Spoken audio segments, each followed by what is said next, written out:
Okay, well, good evening, ladies and gentlemen. Thank you for joining us on this rather warm evening for our 2025 summer lecture, which is hosted in collaboration with the German Historical Institute, London. My name is Joe Cronin. I'm the director of the Leo Baeck Institute, London, and I'm delighted that this evening we are hearing a lecture by Dr. Lisa Pine.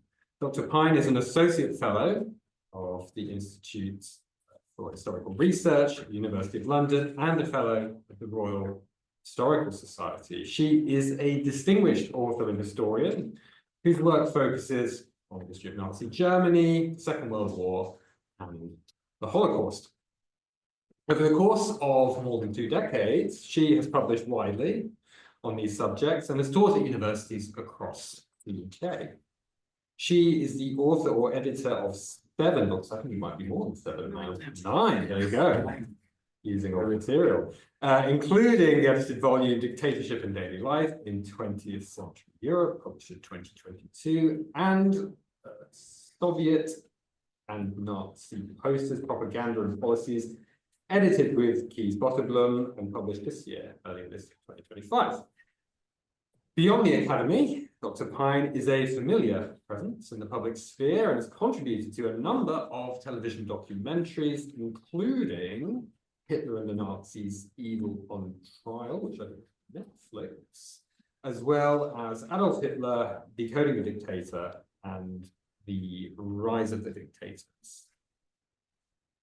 So, without further ado, we are delighted to welcome her here this evening to hear about the rather dubious 100th anniversary of the infamous book, Mein Kampf. So please join me in giving a warm welcome to Dr.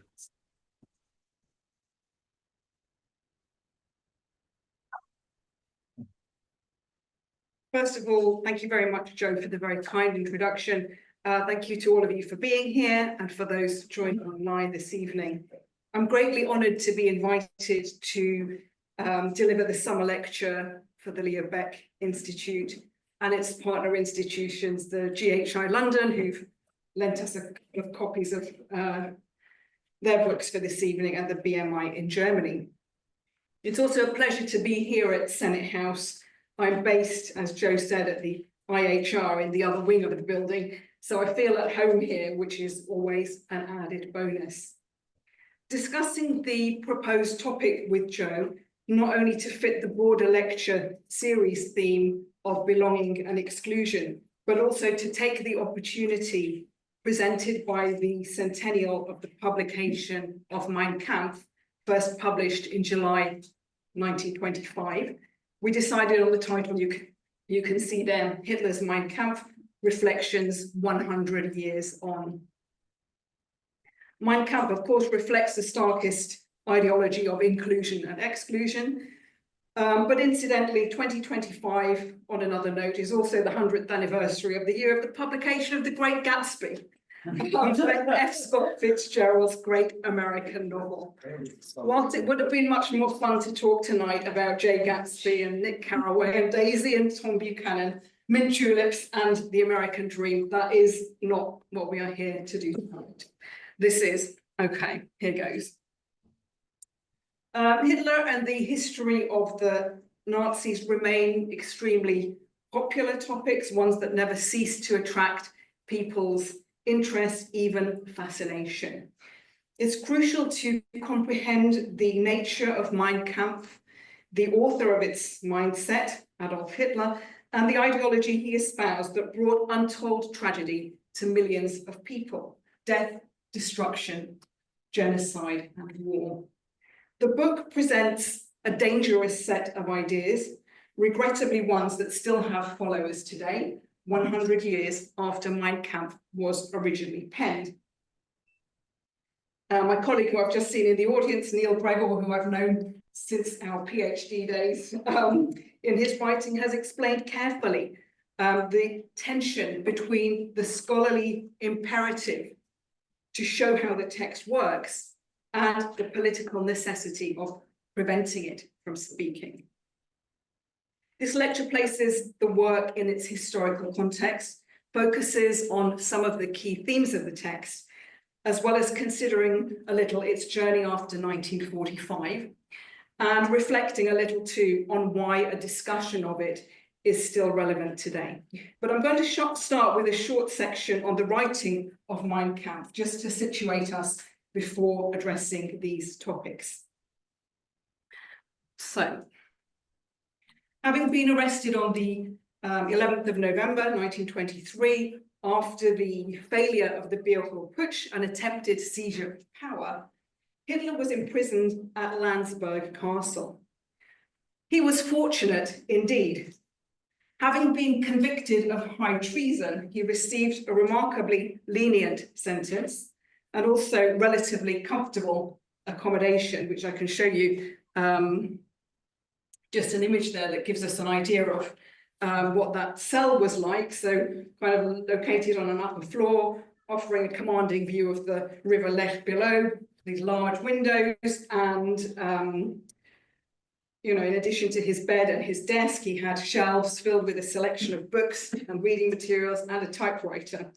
And in this large, comfortably furnished cell, which he adorned with the symbols of Nazism, including swastikas, obviously, he wrote an account of his life and his worldview in 1924. Right, the book, the manuscript that he published was, the manuscript that he produced was published as Mein Kampf in 1925. Hitler here gave a narrative of a version of his life or his struggle. He also firmly stated his belief on a variety of topics, including nationalism, anti-Semitism, race, eugenics, population policy, the family, propaganda, war, among others. The work, of course, formed the core of Nazi ideology and indeed of state policy once the Nazis held power in Germany between 1933 and 1945. So this, what he wrote in his time at Landsberg was published as the first volume of Mein Kampf in July 1925, as we've said, by the Nazi Party's publishing house, Franz Ayer Verlag. The second volume on Nazism's political program and the concept of Lebensraum, or living space, was written in subsequent months and published in December 1926. It's important to note that Mein Kampf only gained notoriety as a result of Hitler's political rise. Without that, and the dreadful impact that Hitler made not only on German history, but also on world history, the work would in all likelihood be little known indeed. But as a result of Hitler's power and actions, Mein Kampf is an important historical document, even though it is one that is flawed and extremely difficult to read. In terms of its purpose, it's salient to understand that Hitler wrote Mein Kampf in order to appeal to his followers and to suit their zeal and their ardency. Whilst Hitler managed to hoodwink most of the outside world during most of the 1920s and much of the 1930s too, with regard to the true nature of his ideological goals, and to sort of put them off the scent of his purpose, as written down plainly in Mein Kampf, to his followers, the work was regarded as the sacred scripture of the Nazi movement. And Hitler exploits this work, as Ottmar Plökinger contends, not only to champion his ideology, but also to present himself as a genius who created National Socialism single-handedly. So it was crucial for Hitler to stamp his authority and leadership on the movement. And this is one of the reasons why Mein Kampf presents as it does, this kind of combined sort of hybrid thing, an autobiography, a party history, a political pamphlet and a manifesto all kind of rolled into one. Okay.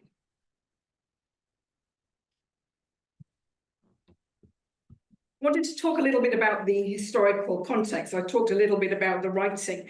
We've got to think about the context when we are considering this, thinking in terms of the history of the Nazi Party, in terms of Hitler's experiences, as well as, of course, the nature of political life in Central Europe at the time he developed his ideas. Mein Kampf provides an insight into Hitler and his vision of history. And it needs to be understood in the context of Hitler's experiences and of the views that he developed, particularly between 1919 and 1924. It is reflective of his love of violence, aggression, and war. We'll talk more about that shortly. Hitler was not German, but Austrian, as we know, and very much influenced by events in the Austrian Empire, the Habsburg Empire, although he despised its cosmopolitanism. We need to understand Hitler as a product of the development of European political life and ideas at the end of the 19th century and the early 20th century.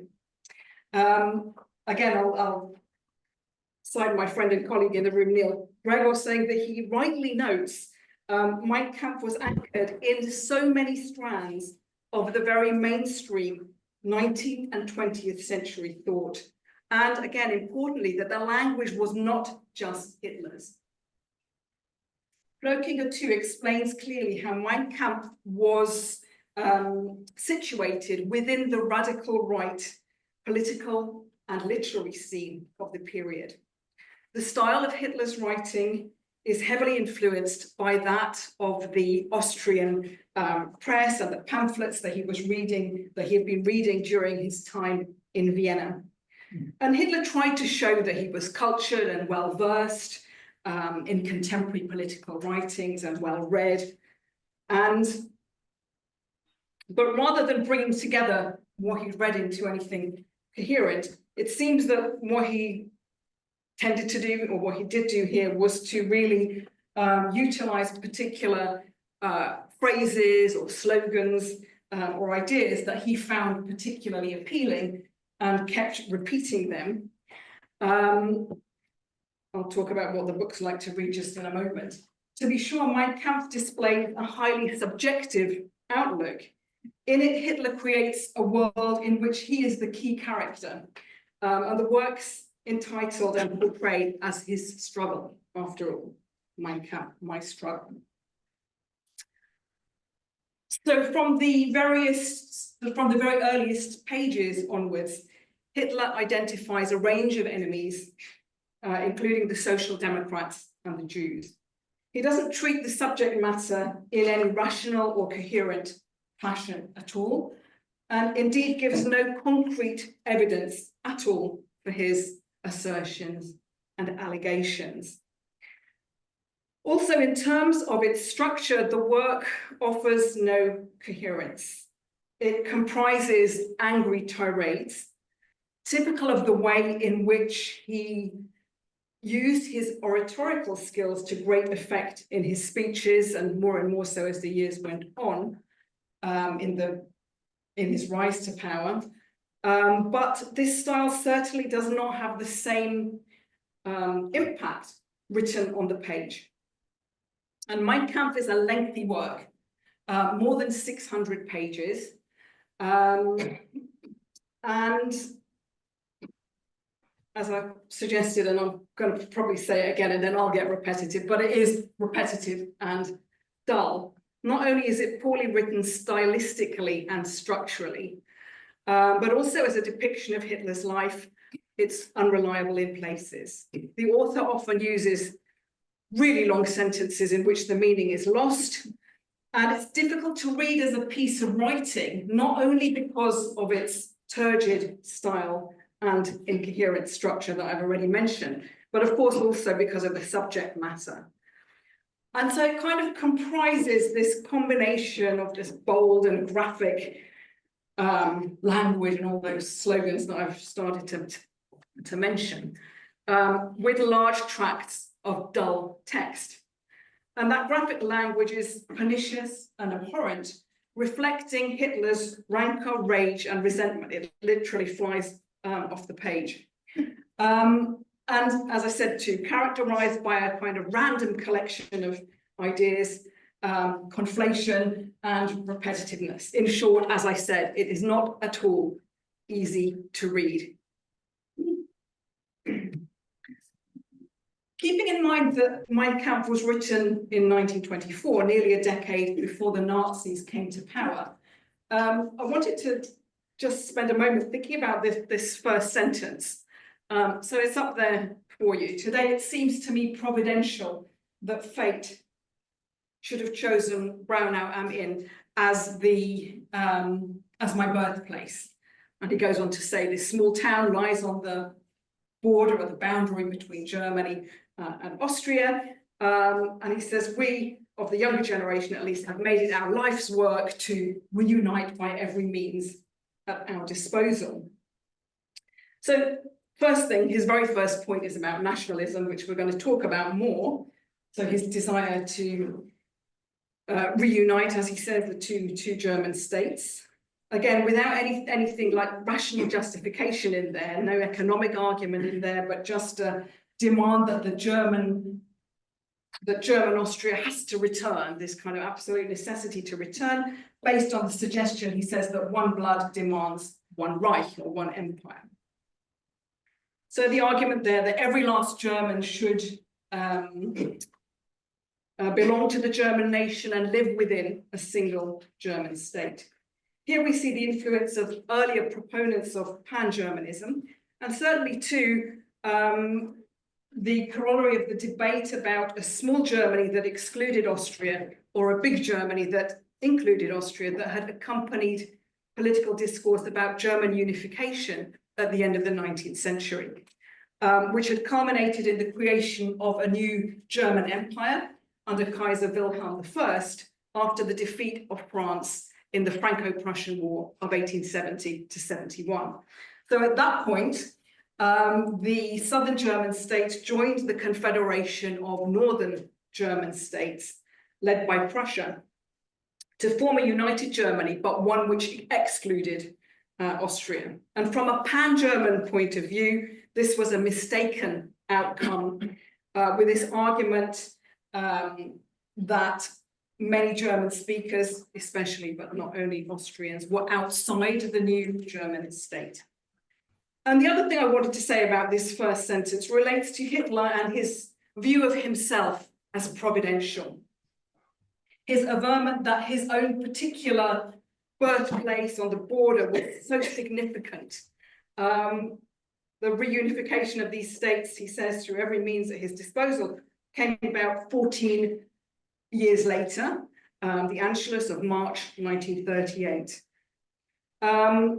But Hitler, describing his birth on the border there as the symbol of a great mission, very much formed a central and defining aspect of his nationalism. Okay, so the next sort of section of the talk this evening, I wanted just to talk about a few key themes. There's not time to talk exhaustively about everything that's in there. I've picked some that I think are most interesting or important, and they're listed there. So I'm going to carry on a little bit with the theme of nationalism that I've just started, then on to anti-Semitism, anti-communism, war and foreign policy, and finally propaganda and education before I come on to the story after 1945. So let's have a look then at some of these aspects of ideology. So we've seen that Hitler's desire to unite the German-speaking peoples into one territory is very clear from the start. As I said, he hated the multinationality of the Austrian Empire and already seeks the creation of a common fatherland and emphasizes the need to fight for German nationalism already here. he actually became convinced that Germanism could, this is, when I say he argued that, or he became convinced that way, sometimes using his words here. So Germanism, he argued, could be safeguarded only by the destruction of the Austrian Empire. And he regarded the Habsburg dynasty as the misfortune of the German nation. And again, he kind of goes on to say that this brought about his ardent love and the kind of deep hate, so it's the kind of love of Germany at the same time as this deep hatred for the Austrian state and everything that it represented. And as I said, he's very clear in this hatefulness of the Austrian Empire, describing Vienna at the start of the 20th century as one of the most backward cities in Europe in social terms. And I think the thing that he obviously really despised and disdained was what he called a conglomeration of people. So just this idea of a mixture. And he repeatedly criticized what he called the Slavicization of Austria. And so he talked about this mixture of Czechs and Poles, Hungarians, Ruthenians, Serbs, Croats, and everywhere he said Jews and more Jews. We'll come on to those, the Jews, a little bit later. But the Austrian capital then seemed to embody to him racial desecration and kind of everything bad in this city. And he's sort of telling his narrative here, saying that the longer he lived in Vienna, the more his hatred grew for that conglomeration of peoples that I've just described, but also for this city then that seemed, an empire that seemed to corrode German culture rather than uphold it. And in essence, he maintained that only the downfall of the Habsburg Empire would engender this kind of rebirth and redemption of the German nation.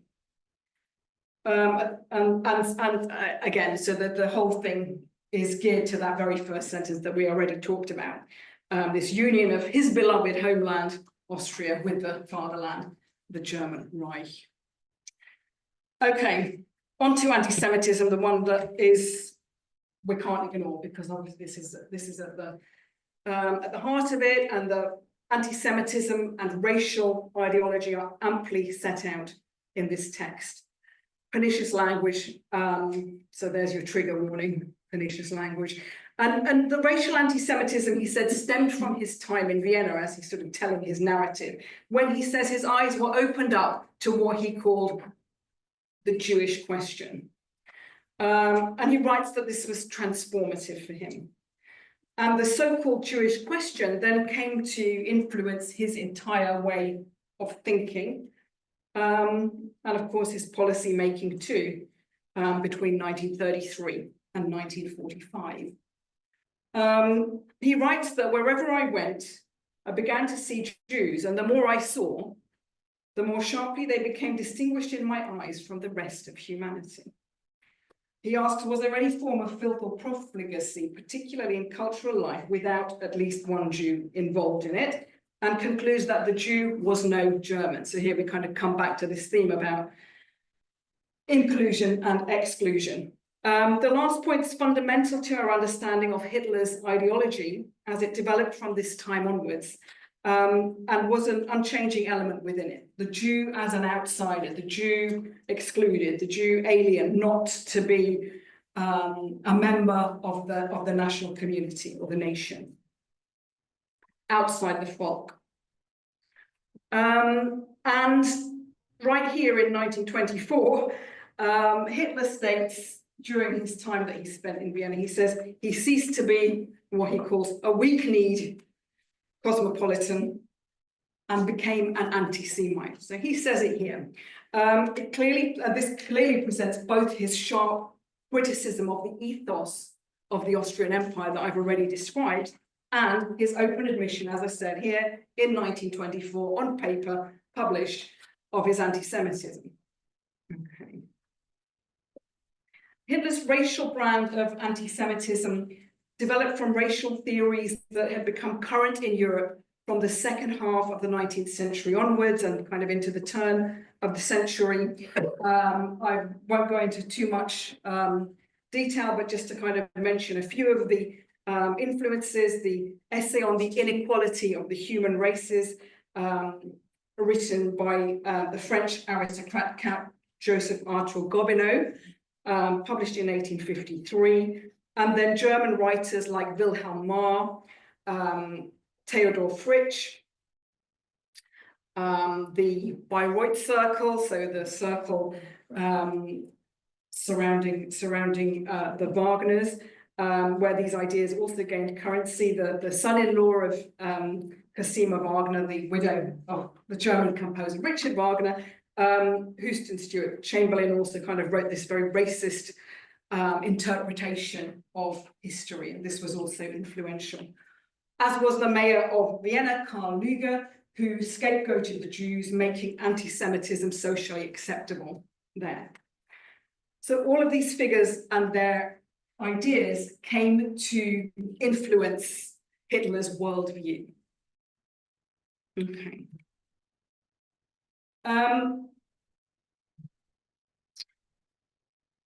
So I'll just finish with the quote there at the end of this slide. So, you know, obviously, as we've said, multitudinous slurs, allegations, very strong language, and oft repeated. I think perhaps the strongest and most graphic statement is this one. The personification of the devil as the symbol of all evil assumes the living shape of the Jew. I'm just going to just pause there for a second so you can just take that in for a second. But as I said, that's a very graphic one, but just one of many. So I just wanted very quickly to go through some of the key allegations that, as I said, are already made here in 1924. The Jews as liars and tricksters was something that was repeated many times.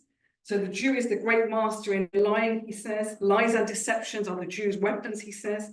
And this kind of repeated accusation, I perhaps should have maybe even noted of these things, how many times each of them are, but many, many multiples of times. So liars and tricksters is one of them. And then parasitism, so the Jews as parasites. So again, very strong language and imagery. The Jew is a bloodsucker, the Jew as a parasite in the body of other people that sort of won't be satisfied ever. And then the Jews as the seducers of Aryan girls and women. So again, kind of one of the kind of very strong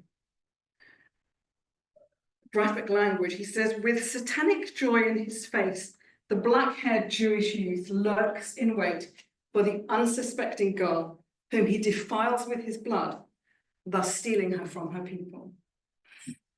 And this is, again, a kind of argument about racial defilement, kind of the Jew systematically trying to lower the racial level through this, through racial miscegenation, this kind of racial mixing. And that becomes a very key aspect of Nazi policies. And then other ones. So this, again, kind of, this is something as well, kind of current from earlier in the century, the idea of the international world Jew and this kind of great world conspiracy. The Jew definitely has, in his view, destructive purposes, that no persecution would ever deter the Jew, he said. He wrote that after every persecution, he is back again in a short time and just the same as before. And the inference here then is for destruction, I think, because it's sort of just suggesting that the Jew keeps rising and sort of creating all of these bad things. And the next one, of course, is destroyers of culture. So he argued that the Jews had no culture, not only that they destroyed and dissolved everyone else's cultures, again, kind of partly through this intermingling and sort of contamination in his words, of art, literature, the theatre, and so on. So there's this kind of, and then lastly, this trope of, again, this absolutely makes no sense. We've got the tropes of the Jew in high finance on the one hand, and at the same time, simultaneously, the Jew equated with communism. So again, kind of when you step back and think about it, it doesn't add up. But of course, this kind of international Jewish world finance and all of that planning to destroy Germany and usurious rates of interest, I mean, all of those kinds of things follow a tradition of centuries-old anti-Semitism. And again, kind of talks about things like the complete monopoly of the Jews in finance and commerce, and they've taken over the stock exchange and this and that, and you get the idea.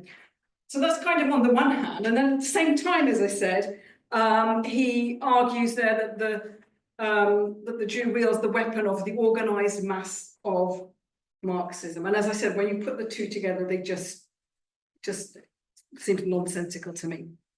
Okay. Which brings me on to his anti-Marxism or anti-communism.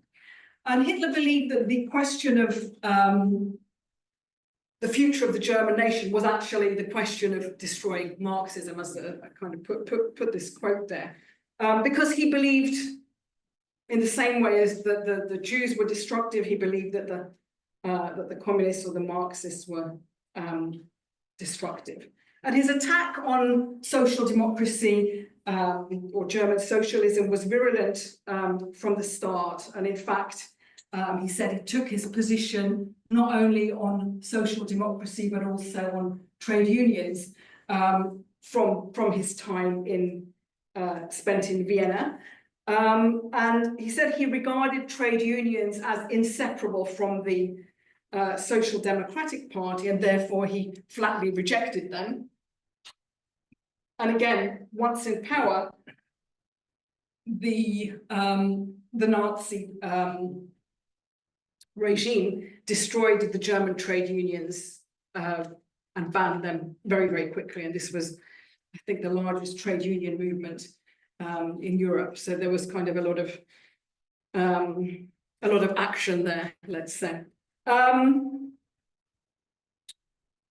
So yes, so the connection of, then back to a point I made on the previous slide, then this kind of connection then of social democracy and the Jews, that the Jew, he believed, was the leader of social democracy, and that the social democratic press as well was predominated by the Jews, and all of these kinds of things. So we kind of got these kinds of statements, allegations, slurs made and repeated multiple times. Yes, I think you can sort of see some of them on the slide there. He talks about the leering grimace of Marxism, and again, its association with the Jews. And we know, of course, that in his later years, he often referred to what he called the Judeo-Bolshevik threat. But this link between the Jews and Marxism is expressed clearly here already in Mein Kampf, the Jewish doctrine of Marxism, he writes. Yeah. And yes, so the other thing about this is this need for Germany to prevail. It needed to destroy Marxism and socialism and those political parties which they did once in power. And so again, this is set down here again. He kind of talked about it as fighting for the work of the Lord, if you can imagine such a thing. So he said, to do this would be to fight for the work of the Lord. And it's kind of another statement of this vision he had of himself as some kind of messianic leader, fulfilling a divine mission to rescue Germany from its enemies. Okay, let's move on. So we've got time to cover everything. To be sure, war and the expansion of German power were absolutely central to Hitler's worldview. He believed in might over right, or power over morality, in his proposed and later actual conduct of foreign policy. the Nazi policy of Lebensraum, or living space, an acquisition of territory to the east, as well as an expansion of empire more generally, central to Hitler's ideology, and of course as central to Nazi policy too, was already espoused here in Mein Kampf. And again, kind of in telling this story of himself, he says, even as a boy, I was no pacifist. When the First World War broke out, he says he was glad that he was born in such a time so he could not fight for Austria, but so he could die for his people, the German Reich. In the aftermath of that war, so at the end of the First World War, Hitler, as I'm sure you know, was filled with fury and disbelief about the events of November 1918. He talked about disgraceful news. They wanted to capitulate. How was such a thing really possible? And again, he kind of started here with a kind of myth that grew through this period. Popular among this period of the stab in the back, that the miserable and degenerate criminals who signed the armistice were kind of betrayed their whole country, I suppose, is what he said, the November criminals. Okay, going forward, Hitler maintained the need to really push forward a particular line of German foreign policy, so to move out of a situation that he did not believe was suitable, because he believed that Germany was restricted in its land and space, and so the desire was for an acquisition of new territory or living space. So he was sort of talking about, in terms of how German foreign policy should be, was to not only take, reconquer lost territories, but also to not only preserve, but take more and more territories so that the nation could expand. And the reason for that he said, so the reason he gave for that was that he said that the German nation could only defend itself as future, as a world power.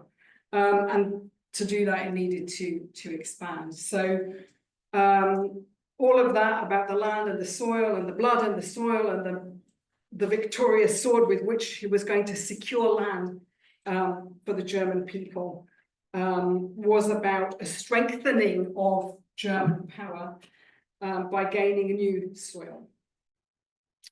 And again, particularly, as we know, I've mentioned it already, the land in the east, so what he called Russia and her vassal border states.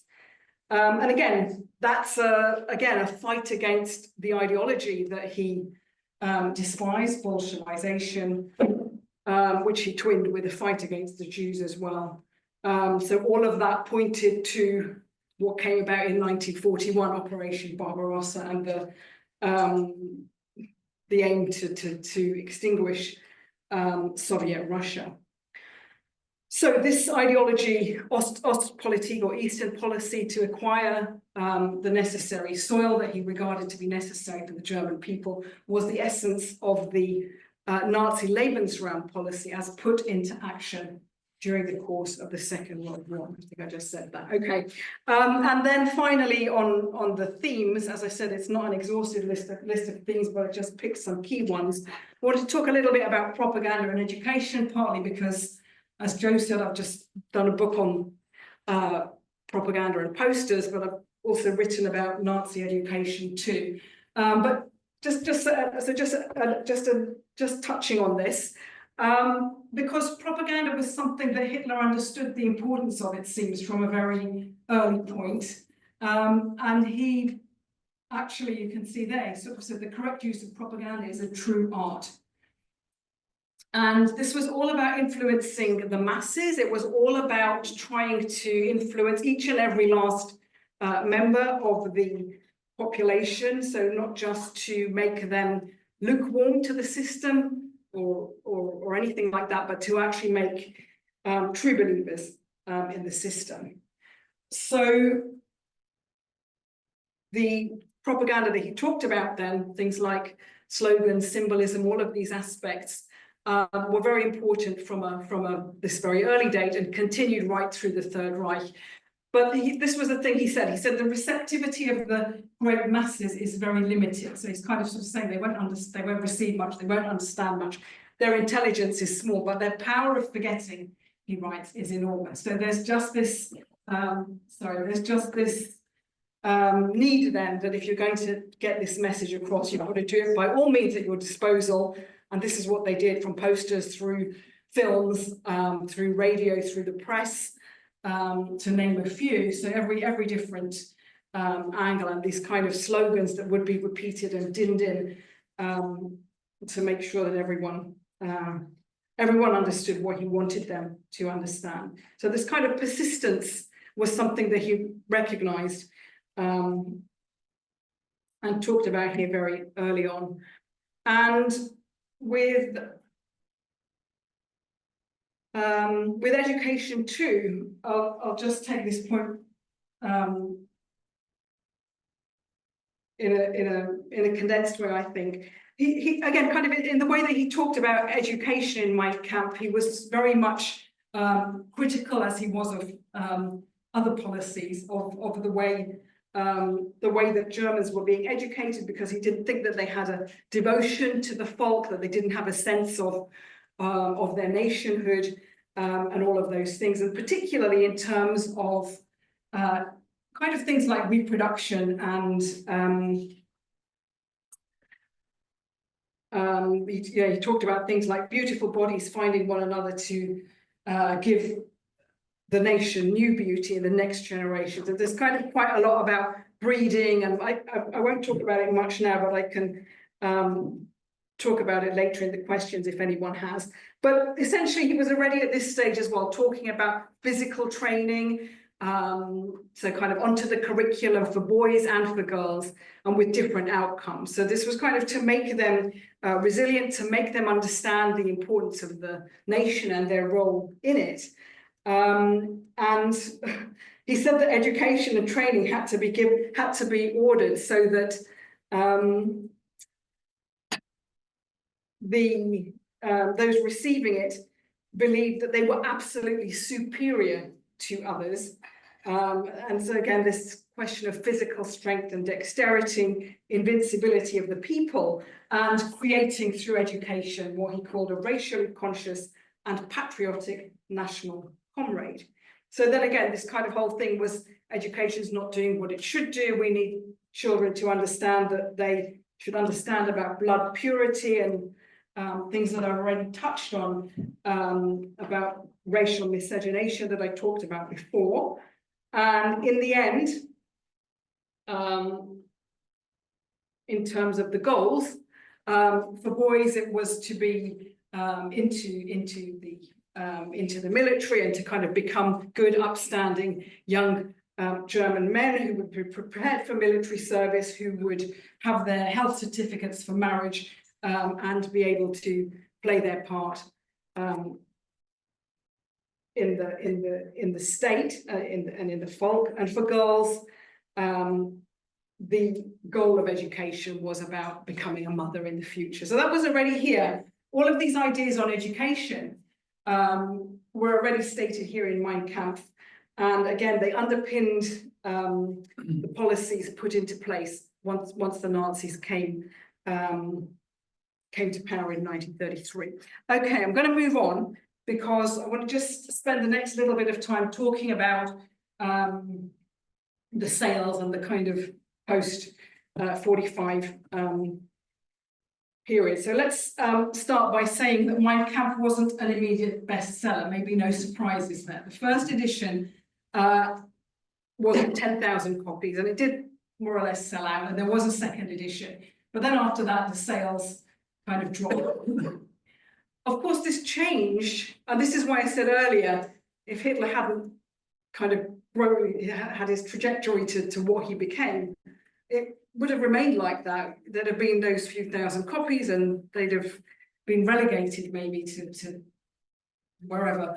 But when the Nazi Party started to make those big gains in the Reichstag elections, the parliamentary elections, then the sales of Mein Kampf increased accordingly. So we've got figures reaching something like 80,000 by 1932 and more than 1 million copies in 1933, the year that Hitler came to power. So I've seen different figures, but 1 million, 1.5 million. So this is a copy of the 1934 edition. So we've got them at the IHR. They're in the special collection, so they're not there on the open shelves, and they're quite interesting. I had a look at them last week in preparation for this. I thought I'd take a picture, and they said it was okay to show you.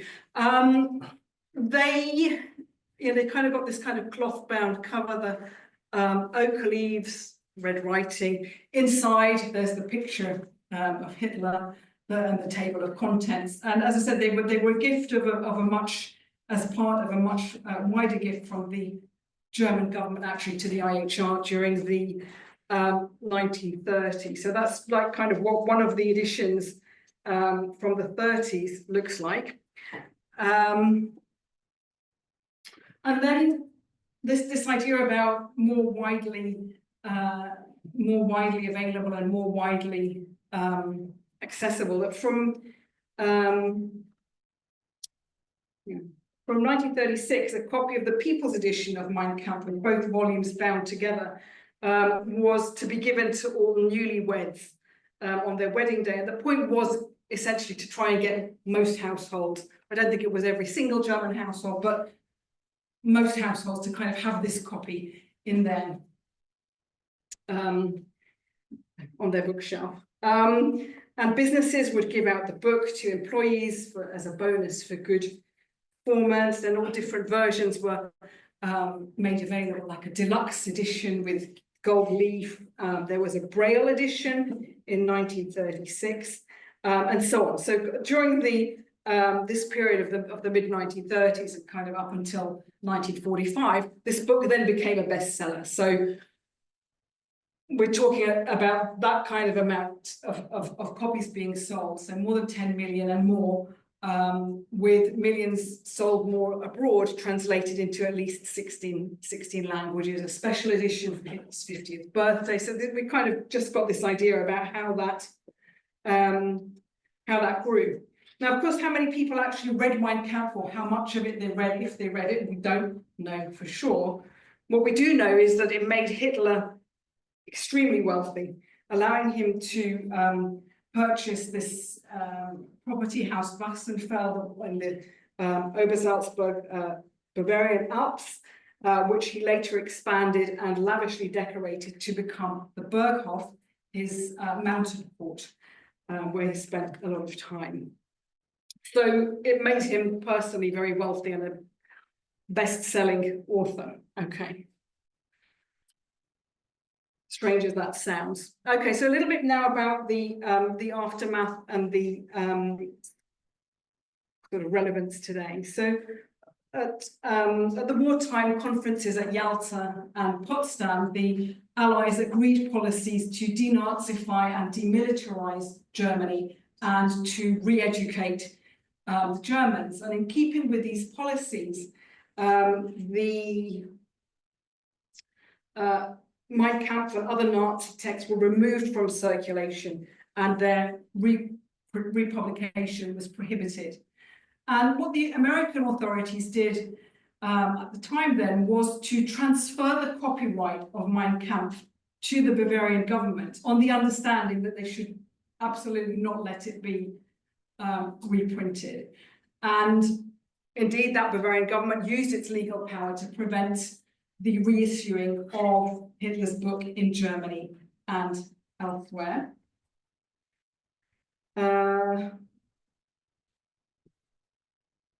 With the exception of English language versions, actually, and I've got one here. This is just the one from my office. This is the edition with the critical introduction, written actually by my former supervisor at the LSE, the late and great Donald Cameron Watt. And I think what he writes, I mean, it's obviously a much shorter critique, but it kind of really is a kind of very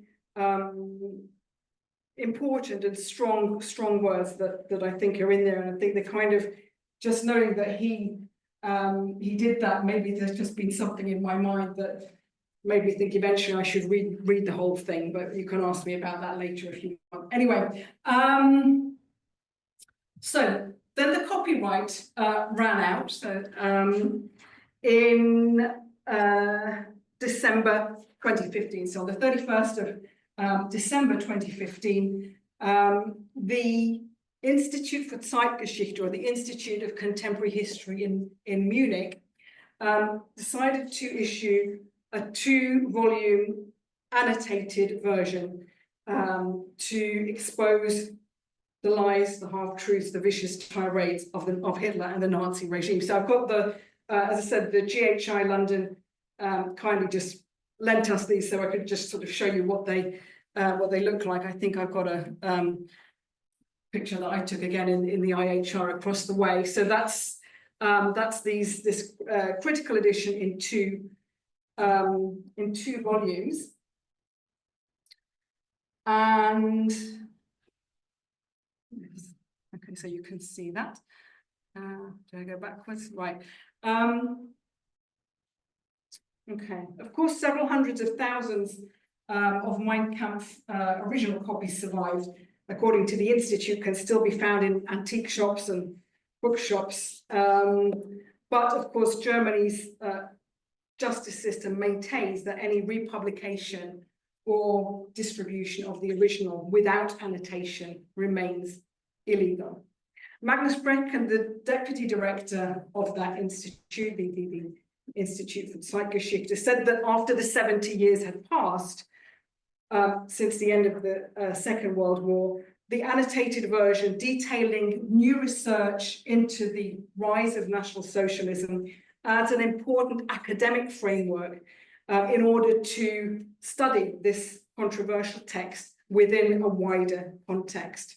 The original version of Mein Kampf, I mentioned it before, around 600 pages long, where you can see these are quite big volumes, so there's a lot more there. This critical edition has something like an additional 1,300 pages added to Hitler's text, and obviously drops the original artwork. You can see it's kind of very, very plain and grey. Whilst Mein Kampf undoubtedly has an enduring influence on neo-Nazi and anti-Semitic extremist groups and individuals, it's nevertheless a significant historical source, one which we need to use judiciously. But if we use it judiciously, educationally, it shows us the dangers of underestimating the impact of these kinds of ideologies and ideologues. Such a critical edition is useful to clearly refute and reject what Hitler wrote. As Brecken notes, the neo-Nazis and the anti-Semites don't like this critical edition. So I think it can and should be used carefully for educational purposes. And as I was sort of saying to one of my students that I met on the way in, she said, I came here for all the right reasons. I'm giving this lecture for the right reasons too. So just a few points in conclusion.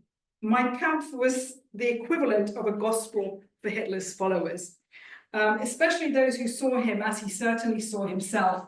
I've mentioned this a couple of times, I believe, as this sort of messianic figure with this God-given purpose.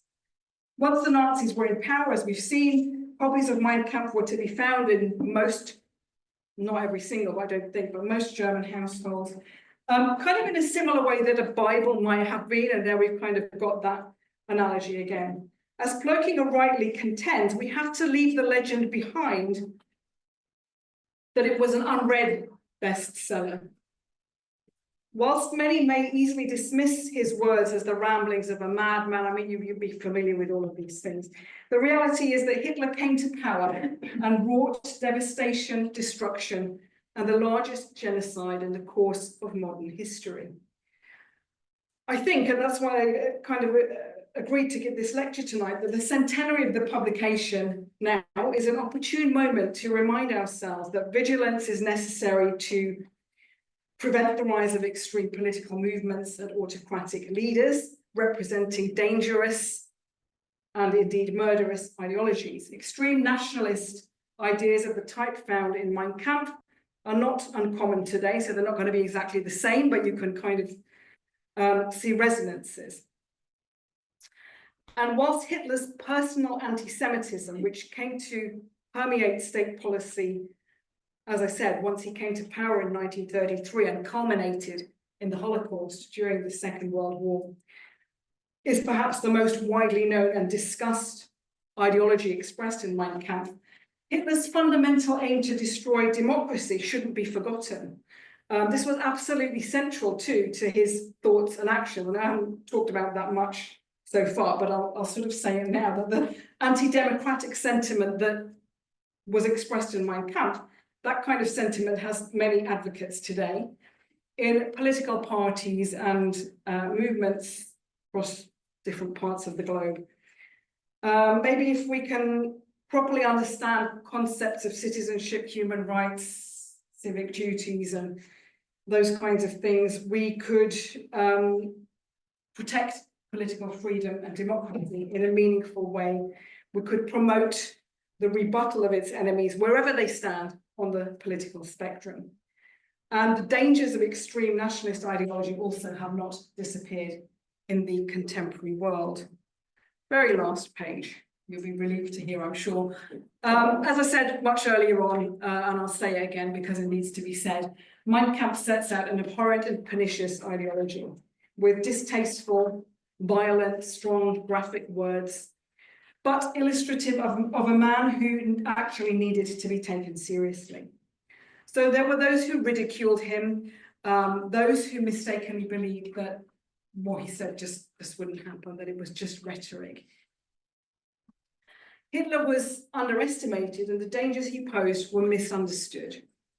People thought his words would never be translated into deeds, and this proved to be folly.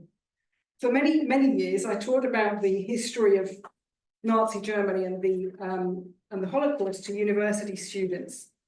And just share a very small thing about that, about doing that the students were always very surprised, and let me say even shocked, when we analysed excerpts from Mein Kampf.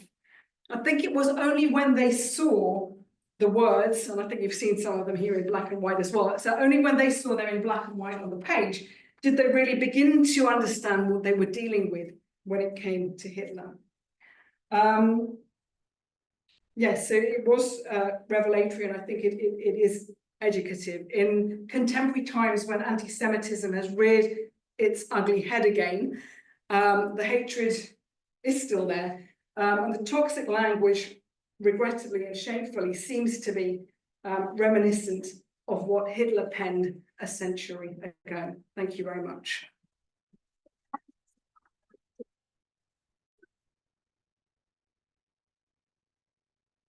Thank you so much, Lisa, for this fascinating and thorough exploration of a very long text. So now you don't have to read it, fortunately. We have time for some questions. Yeah, okay. I can take questions from the room and also from our online audience.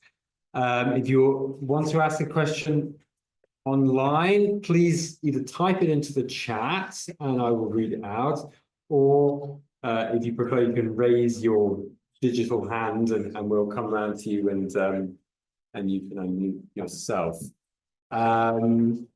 So I should also say, we're a full crowd. If you could please keep your questions relatively short and questions, that would be much appreciated. And also we'll keep them related to Mein Kampf and its legacy.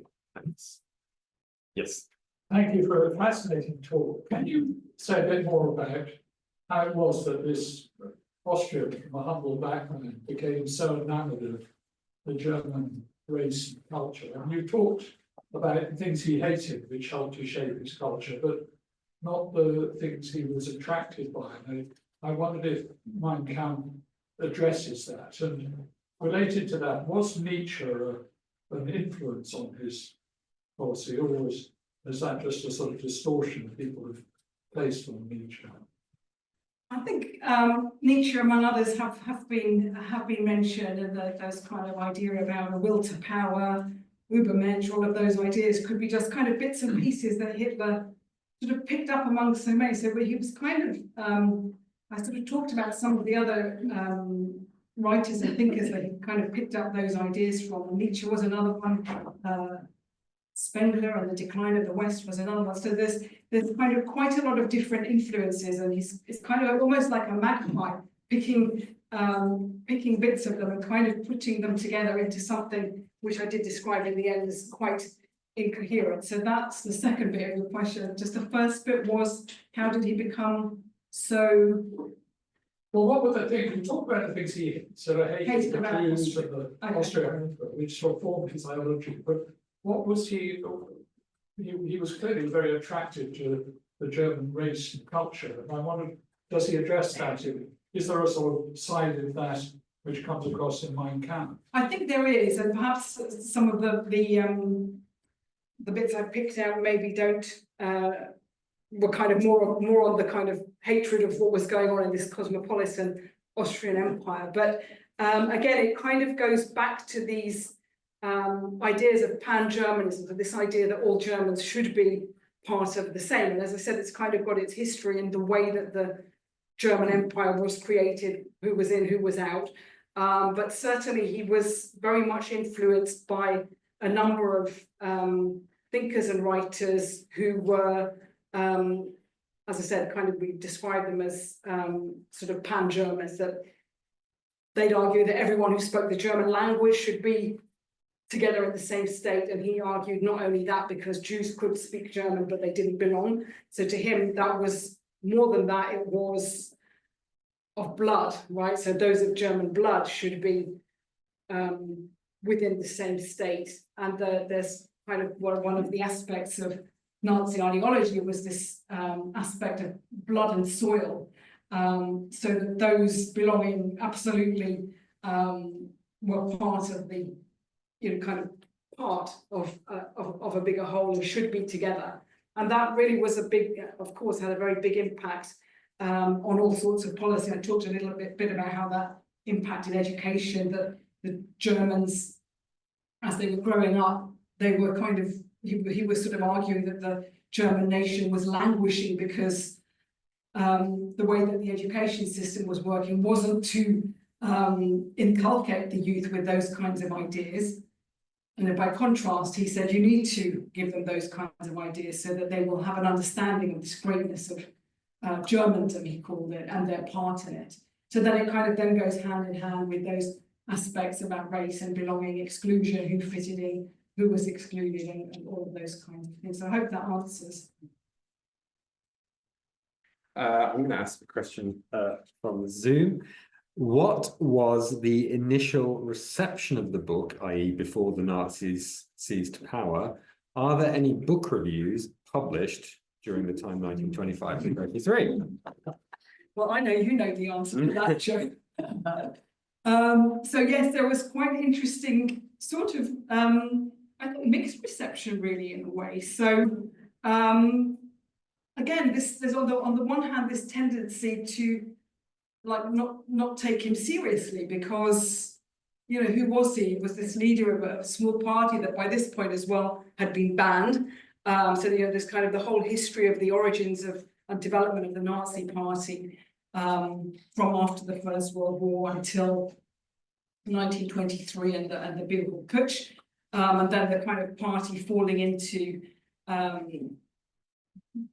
demise before he then came out and resurrected it. So yes, there was some of that, but I think because he was sort of in that position then, in a kind of position, actually by writing, he's kind of scrabbling to keep his name up.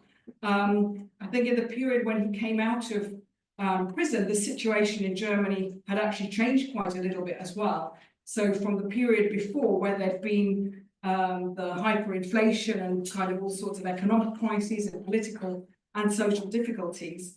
And he thought, the nation's ready for this coup d'etat, this putsch, and turned into a fiasco. But then the party, as I said, was banned, and he's in jail. And now he's kind of thinking, well, how am I actually going to keep my voice and keep the platform, and then also keep my faithful followers? So I think I've got a little bit off, but the point was about addressing that, who he was addressing it to. And, I mean, in a way, sorry, I don't know if that answered the question, because I've got off a little bit. I think it did. But following on from that, I was kind of also thinking this morning, I kind of think about kind of when we're looking at historical sources in one way. If I think about years of work that I've done with, say, undergraduate students over the years, and the kind of very basic thing we do as historians is to look at something like that, look at a book in this case, who wrote it, why, look at the historical source and think who wrote it, who did they write it for, when did they write it, we've covered all of that, and why. And I think the function I've described quite a lot. So I hope that was helpful. The other thing I'd say is that a bit earlier in the year, I published a special issue, which Joe, in fact, was one of our contributors, among others. And I think some of the contributors in that actually addressed more. I've touched on it a little about the different aspects of the function, for the party faithful and that kind of thing. But who he was writing it for, I think, is quite important as well. You're having the first. Yep.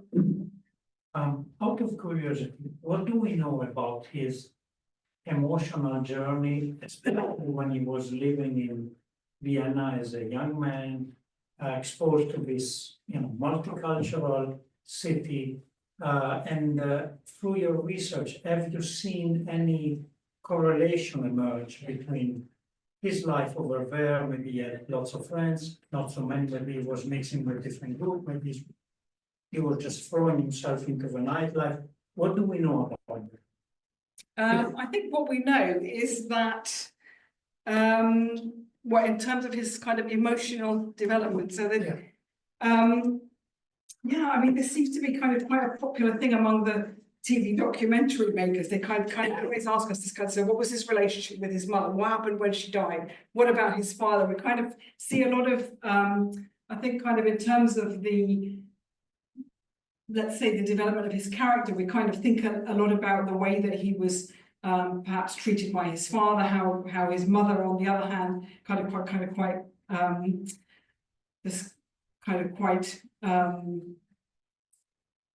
Doted. Sorry? Doted. Doted. Yes. Yeah. So the mother, much younger, doted on him, and so that he kind of had this sort of great sense of himself, this kind of almost narcissism that grew out of that.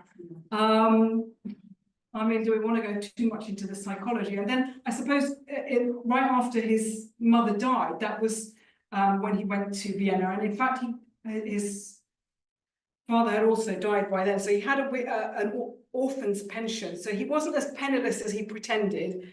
But on the other hand, he was, or not as penniless as he made out, but it wasn't easy for him, I suppose. We can think about, I suppose, if we kind of think about those Vienna years, what we're thinking is this rejection from the Viennese Academy of Arts. So he wanted to be an artist, and then he wanted to be an architect, and none of that was happening.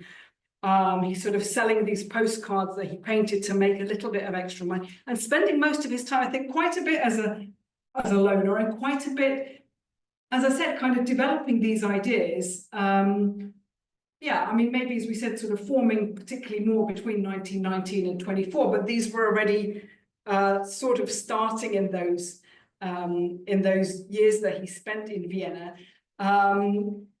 As I said, how accurate that is about how penurious his existence was is questionable. But what he did do was become very influenced. He was kind of reading a lot of these pamphlets in the press, and there he's imbibing all of those kinds of ideas. So particularly on the on the radical right that were very current. So it wasn't that they were unusual, they were actually pretty much quite commonplace as well in that period. I'm going to ask another one from Zoom. I wonder why the English language edition does not translate the title into English. Do you think this is out of fear of touching it? As in the become, well, I'm not probably supposed to half, but I'm not sure I understand that. so My would be, wouldn't it, Mein Kampf? yeah. Well, I suppose the first part of the question. Why isn't it translated into English in the English translation? Good question. I don't know. But I can look it up and get back to that person. It's a curious one. And someone, and maybe I've never actually thought of that, but yes, it is a good question. I think there's another one that could have a short answer as well. There is so much out there about it, including this lecture. Is it worth the time to read it? Do I recommend reading it? Absolutely. Who in this room has read it? Anyone? Yeah, I know Neil has, and a few of you have actually read it, whole thing, cover to cover. It's impossible. Huh? I wouldn't recommend it, I have to say. I mean, as I said, it's kind of sort of funny, strange in a way. I've teaching about this at university for a very long time, as I said, and kind of did extracts with students over the years. And also, I did, of course, refer to it from, my own research and stuff about education or the family or eugenics and stuff like that, that sort of pertained, the bits that pertained more closely to things I was writing from my PhD onwards. And as I said, my old professor there writing the introduction. So it kind of was always with me. And I kind of always, I don't know why, just throughout all of those years, and I don't know if it's wrong to say it, but I actually did not read the whole thing cover to cover all those years. Once I retired from my lecturing position and kind of just took on a more relaxed role over here in Senate House, I kind of had a different amount of time, and I don't know, somehow I thought the time was right, I suppose. So and I think the time was right as well, because this centenary was coming up. So I think why I wanted to finally read it cover to cover, without putting myself through too much pain, which it was, but why I wanted to read it cover to cover was really to, kind of to reflect for myself on what can we think of this after 100 years. And yeah, as I said, it is controversial as it is an important historical document. So I don't know if that even answered the question, what the question was now. We'll take another one from the room. Oh my word. I think your hand went up, possibly. Me? Yes. Did Heidegger ever comment publicly on Mein Kampf? I'm afraid I don't know the answer to that question. I don't know. But again, I can look that up if you. I can give you my card and I can drop you an email. But no, I don't know that offhand. There's another one. Yes. How was Hitler influenced by events in Italy at the time? By events in Italy. Mussolini. Yeah. I think quite a lot. So the relationship between Hitler and Mussolini is actually quite interesting. So that Mussolini was the one who was the originator of fascism, and he set up his party in 1919, and he marched on Rome in 1922, I believe. So I think Hitler was very impressed by that, actually, by the kind of quick growth of that fascist movement, this new movement, this third way that was doing something completely different, moving away from socialism, moving away from liberalism, and kind of offering a very new ideology. And there are obviously a lot of similarities. We don't see anti-Semitism there in the early years of Italian fascism. In terms of personalities and that kind of the seizure of power in in Italy, I think that Hitler was influenced by that and sort of saw that almost as a model or an example. And thought, yeah, maybe Germany was ready the following year, but as we saw, of course, that wasn't the case. And he very much in that kind of earlier period was kind of looking up to this sort of great originator of this new ideology. And then, of course, as the years went on, the relationship changed, and that kind of power dynamic between the two of them changed throughout the course of the 1930s and obviously into the wartime period. So I hope that answers. Thank you. I'll take one from Zoom. The German working class movement notoriously failed to prevent Hitler's rise to power. Might this failure have affected the rise of subsequent fascist movements and the global eclipse of the left? Well, maybe we'll keep it focused on the Nazi period or the Hitler's rise to power. What role did the failure of the left-wing parties play in allowing that to happen? Yeah, I think I mean, this kind of split on the political left in Germany, and indeed similarly actually in Italy in the case that we just talked about with Mussolini's rise to power as well, I think was one very important aspect among a number of factors that really helped Hitler to power. It wasn't the only one, but it was a significant one. So we've got the kind of sort of significant split, I think, ideologically between the Social Democrats and the Communists. And the Communists were kind of very much at odds with the Social Democrats, the Socialist Party, saying they weren't kind of almost, they were fascists themselves. They were not in for upholding the workers in the way that the German Communist Party was, although the Socialist Party was much bigger of the two. But nevertheless, those kind of conflicts between the different leaders of those parties and the inability of them to stand together to prevent the rise, although there were, I mean, of course, there were individuals who tried, but it was kind of fighting a bit of a losing battle in a way, because there was so much intimidation from the stormtroopers and from the Nazi Party and all of its kind of different organs already, that it was very difficult. But it is one factor among several that helped Hitler for sure. Yes. So was there a predisposition in German society for the suppression of the opposition that was exemplified by the stormtroopers, murder, across the Luxembourg and Wiener? There was a fertile ground that allowed this egocentric person a unique opportunity. When the communists were such a strong force in Germany, were there any parties or section of society with an interest at stake who would provide Hitler with the necessary backing when needed? Yeah, I mean the communists, not that big. The Socialist Party was much bigger. We said they didn't work together, so that's one thing. But on the sort of more on the right, then you've got those figures who were surrounding Hindenburg right at that moment when it was important. So Hindenburg kind of quite looked down and dismissed Hitler. He didn't like him personally, but it kind of got to this point after a number of successive governments between 1930 and 1932, all of them failing to deal with the economic crisis. So this was another big factor, the impact of the Wall Street crash, huge unemployment, all of those things.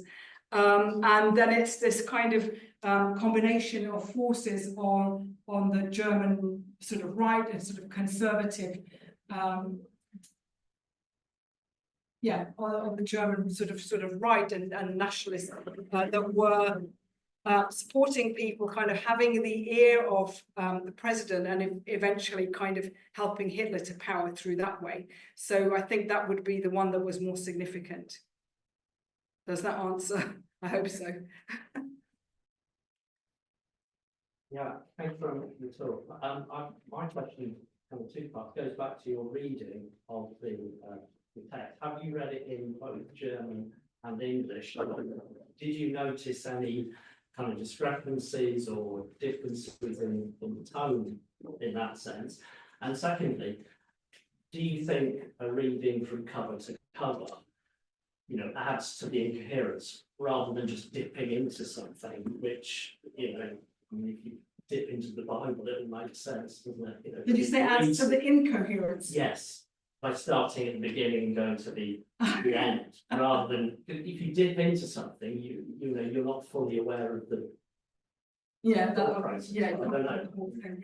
But again, that would depend on how something was written. So I've read it from cover to cover only in English. I've read bits of it in German. So that's the honest answer to that one. And then coherence.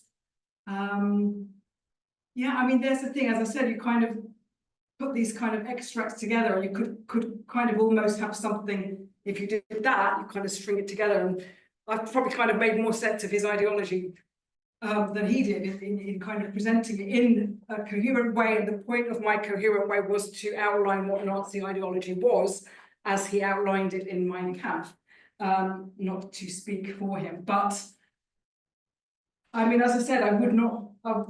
Who would want to read that? Because as a piece of writing, as I said, it's kind of just this combination, and it is incoherent because it's a combination of these big slogans, and they're kind of all the things that we've kind of become very, very familiar with.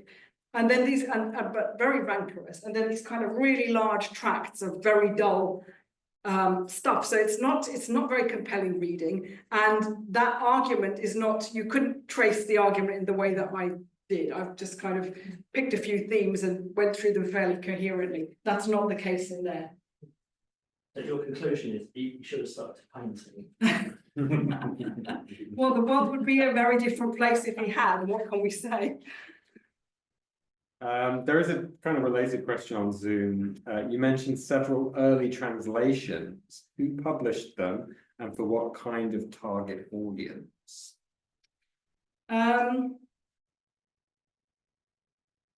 Translations, I understand, were in more than 16 languages, in 16 languages, 18 languages, so kind of quite a lot.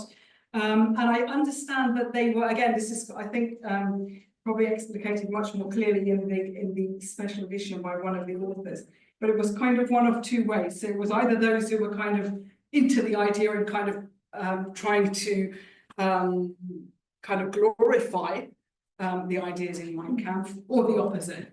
So they came from either one response to it or the other, and kind of quite exactly like that, very opposing motives, I would say. Yeah. I think we'll take a couple more questions. So Yeah, no, I was just wondering, when you were speaking there about the text and its contents, he didn't have an editor then, they just like published whatever he spouted, is it?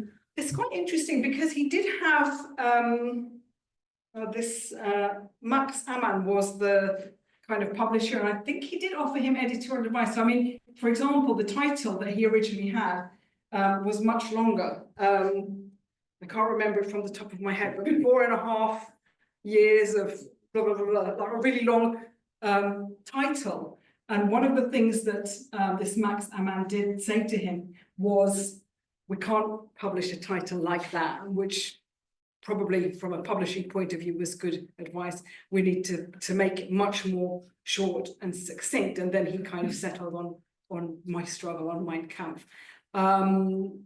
I think that, you know, there kind of was some help with writing. I mean, it was initially held that while he was at Landsberg, it was originally held that he actually had dictated it to Rudolf Hess and another one of his acolytes there.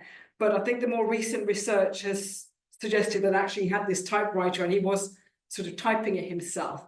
But I know that he had the discussions with Rudolf Hess, particularly on the theme of Lebensraum, which kind of then he kind of developed a bit, and there was this other one of the professors as well that Rudolf Hess had studied with, who kind of had quite an influence as well. I think it was from the university in Munich, and so those ideas he kind of developed a little bit as well, even after that he'd being freed from his time at Landsberg, he was then sort of sitting developing these with Hesse, with Hesse's Hesse's, she was his wife or girlfriend at that point, I can't remember, but his partner, who was again kind of very anti-Semitic, and they were kind of discussing all of these ideas. So I suppose they're not Hitler's alone. And again, as I hope was clear from the lecture, these ideas and these words, they weren't just Hitler's, they were kind of very prevalent, and they've kind of grown up around from the end of the century before and into the 20th century to influence him. I'm not sure, again, I've kind of probably gone off the question, but I hope I answered it somewhere. Yeah, I mean, I think so. I mean, like you said, it's repetitive, so an editor would have like tightened. Oh yeah, And no, made it it doesn't seem, coherent. I mean, I wouldn't give my editor a book that looked like that. I promise you. So yeah, it's kind of strange. You'd think it is. But again, maybe that's something to do with that kind of description I gave of it at the beginning as this kind of hybrid thing. So think about what was the purpose of why he wrote it. So maybe that thing about showing that he was the single founder of this movement, and again, he had to restamp his authority on the party as leader in the aftermath. So maybe there's kind of quite a lot there in terms of who he was writing it for, who his audience was, and so on. So One more question, and I think I'm going to give it to Professor Neil Program. Yes, thank you, Lisa. I mean, I wanted to come back to this question of readability and legibility too. And picking up on the question earlier, I think when you do read it in the German, what actually comes across is how 19th century Hitler's prose style is.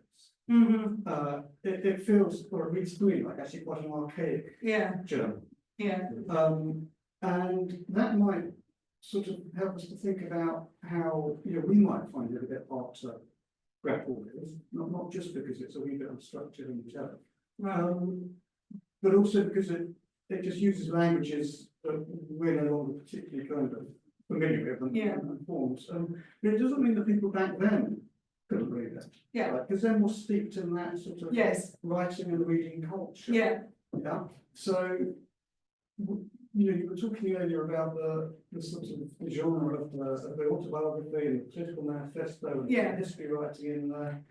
But there were also moments in there, and you mentioned one or two, but where Hitler claims to have seen a Jew for the first time, and scales fall from Zion, or whatever on the building's side, and the end of the war, where he had about the armistice while he was kind of blinded in. They're like those kind of turning points in a Bildungsroman. Yes, exactly. That was the other thing I was thinking about. And although we don't get that kind of literary move anymore, because none of us read Bildungsroman, because they're also very long and boring.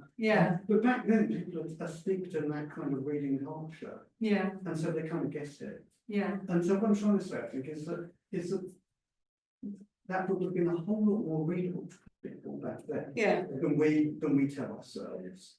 And when people after the war said that we didn't read it, it was boring. Of course, that's doing an awful lot of political heavy thing. Other people want to claim they didn't know. No, I mean, again, in the you're absolutely right, Neil. In the special issue, we've kind of got quite a lot about again, kind of said in the lecture, leaving behind the myth that it was an unread bestseller. How not just this thing in the house on the shelf that no one looked at. They might not many might not have read it cover to cover, as some of us in the room have read it cover to cover, but I'm sure a lot of people didn't. I think the other thing as well that's probably quite important to say, although it's a bit off your question, Neil, is that having it was a sign of conformity as well. So it was kind of quite important as a sort of gesture towards the regime during the Hitler years as well, to be seen to actually have it in your house, kind of conforming to the regime. And then again, there's kind of that whole blurred area about, it's there, but we don't really want to read it, but we're going to keep ourselves safe almost in a way by having it there, something like that. So there's kind of quite a lot of kind of quite grey areas as well in terms of people's motivations. And that kind of coming of age story that you said is certainly very interesting. And he, as I said, he kind of does sort of tell it like, in this kind of autobiographical manner, and he's this kind of key figure. It's very, well, it's quite narcissistic in that way, I think. And then that's combined with, but I've got to make sure that everybody who reads it knows what these key bits of ideology are, and make sure that my followers not only know that I'm the great one who thought up all these ideas, but also that I should be back leading the party afterwards as well. Well, thanks to everyone for your questions, and thank you to Lisa for fielding all of those questions. I'm sorry we don't have more time. Please, if you're in the room, please join us for some drinks and nibbles just down the end of the corridor after this. But first, please join me in thanking again